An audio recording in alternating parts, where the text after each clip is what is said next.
the Builder. Thanks for joining us again. We've been shooting a lot of videos on YouTube, as you know, and here's another subject that I'm personally excited about.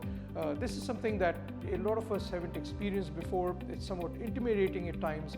The subject is how to talk to your city. You're about to do a remodel, you're about to do an addition, you're about to build an entire home from scratch, or you're about to build an ADU, and you have some plans, you're wondering about what to do, how can you do it, what's allowed and what's not allowed. So we'll cover some of these things and some do's and don'ts about talking to your city.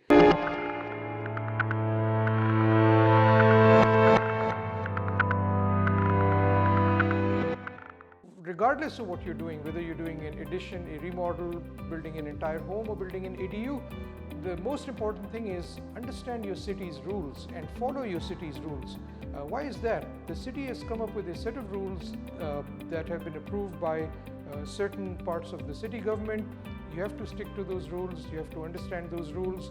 Those rules are in place to basically protect you, protect the city. There are lots of reasons for that, and we can get into that, and also have a certain uniformity within the neighborhoods. So that's why the city's come up with these rules, and you need to follow them. In addition, if you're building ADUs specifically, try to find people in the city government, in the planning department and building department who worked on ADUs before, on ADU projects before. That way you're working with people who know the rules and regulations of ADUs, for example. The reason I specifically call out ADUs is the laws are reasonably new in California, and they're also changing.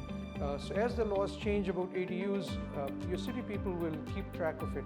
Some of them don't know the most recent laws because the laws may have just changed. So that's why it's always good to work with people who know ADUs, who are working on ADU projects.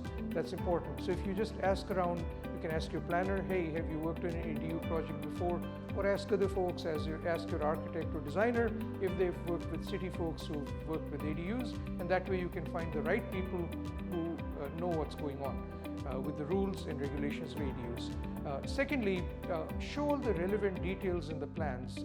For example, a lot of people draw the plans but forget to put their street address in, forget to put their names in, forget to show the location of the nearest fire hydrant, these type of things. Forget to show the APN number, square footage before the remodel, addition, and so on, and square footage after. So people forget to put some of these things, and it only delays the project, because the city will redline it and ask you to put that in, and each of these review cycles could take a couple of weeks or more, so your project just gets delayed. Best thing to do is put the relevant details, put all the details in your plans from the very start, so that the city folks are not hunting for these things.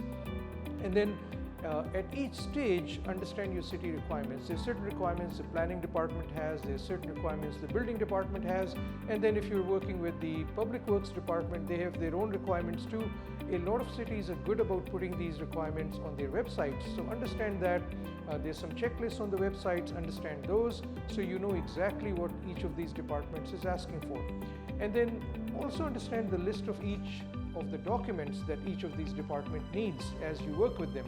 So if you go into the planning department with an initial planning discussion, what are the documents that need to be prepared, that you need to bring with you, how many copies of each document. So understand all that, and your discussion will happen very quickly. We do this all the time, and with each city we know their requirements, we know what to put in the documents. So with certain cities in the Bay Area, we've completed the planning discussion in 15 minutes, and we are checked off and we're done with the planning discussion. A lot of people have spent weeks or sometimes months dealing with the planning departments. Just because we know what the rules are, we know what documents to bring, we know how it works, we can get through very quickly. Contact us for details if you have any questions. In addition, also understand the fees that you have to pay for at each stage. The city may ask you for a site development review. There may be site development fees. You may have to pay school fees, sewer fees, park fees. You may have to make certain deposits against geotech plans, some deposits against utility connections. In some cities, deposits against landscape screening plans. So understand all these fees, and you can find that out even before you start your project. Just asking the right questions will help you understand the fees, and you'll know how the fees fit your budget. So understanding the fees at each stage is very important. Another thing with the city governments is you should expect inconsistent answers sometimes, especially when rules are changing, such as ADUs. You may talk to person A and they may give you one answer, and person B may give you another answer. So expect inconsistent answers, especially in areas where the rules are changing. Be patient with it. In terms of the don'ts of working with city governments, a very important thing is don't ask for exceptions. City governments have all these rules laid out. They'll throw the book at you with these rules. Don't ask for exceptions, because why is that?